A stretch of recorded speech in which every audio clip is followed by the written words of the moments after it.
ગુજરાતના વાવમાં આપનું સ્વાગત છે. Monu and his friends were playing on the flight of steps in the village stepwell on a hot summer morning, while his mother was away to fetch water. This was Monu and his friends' favorite playing spot.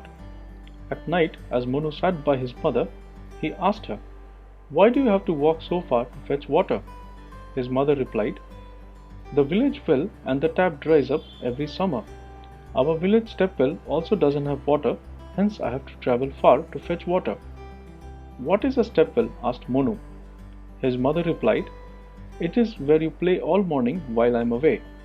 It is a large well with steps leading down to reach water." "Tell me more about stepwells and where do we find them?" Monu asked. His mother explained, "In Gujarat, we experience hot climate as we get very less rainfall and hot winds blow from the west. Water is scarce and stepwells used to provide fresh drinking water throughout the year. So one can find stepwells all across Gujarat and also in other parts of India."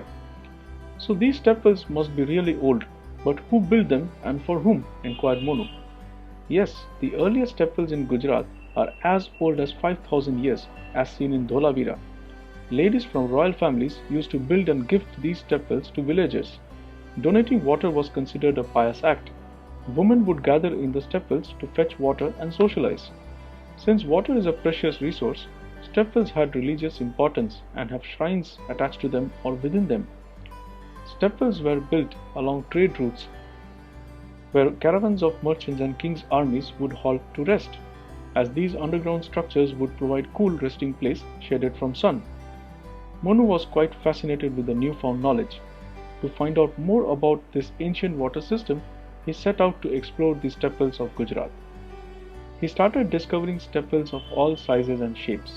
Some were circular with stairs spiraling down, some were straight, while some had an octagonal well accessed by steps from multiple directions. During his trip to various stepwells, he found out that most of the stepwells were situated between a village on a hilltop and a lake in the foothills. On speaking to elderly villagers, Monu came to know that the water from the stepwells was considered pure as it filters through various layers of soil before depositing in an underground natural storage tank called aquifer. Hence, stepwell water was used only for drinking purpose, while lakes and rivers downhill were used for washing purpose. Monu was amazed to discover the rich legacy of ancient knowledge associated with these stepwells. Finally, Monu reached Rani Ki Vav in Patan. This was the most magnificent stepwell he had seen so far. On exploring the beauty of this stepwell, it struck Monu that none of the stepwells he had seen so far had water. Where is the water in all these stepwells?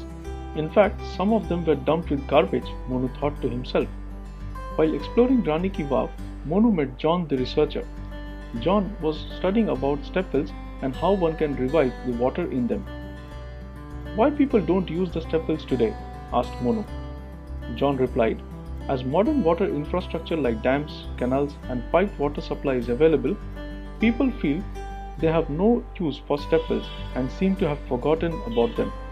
However, during summers when water supply is short, people start wondering if these stepwells could provide them with water." "But why do stepwells don't have water in them anymore?" inquired Monu. John said, "For this you have to understand how stepwells work. The stepwells were built to access the water in the aquifers below the ground. It is important to allow these aquifers to recharge with water to keep these stepwells alive. Lack of groundwater is the main reason for stepwells running dry. In case of Rani Ki Vav, which is surrounded by farms, farmers withdraw excess groundwater from aquifers and hence they have run dry.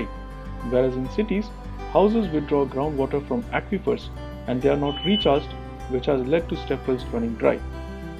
"So is there a way we can revive the stepwells in future?" asked Monu. John said, "Yes, we can. We need to allow the aquifers to recharge naturally by rain and stop extracting groundwater completely.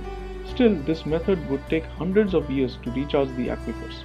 However, if we can isolate the area of the aquifer below the stepwell from the surrounding areas, this way whatever water gets recharged in the portion of aquifer below the stepwell will be available in the well."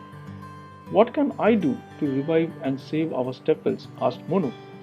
John said, "You can make your friends and family members aware of these stepwells and their importance. You can conduct awareness camps in your school and work with NGOs to clean up and revive step wells. You can create posters and make such videos to spread the message. Monu was happy to discover a wealth of knowledge and went home determined to spread the word far and wide. We hope you too would help Monu save our step wells and spread the message. Thank you.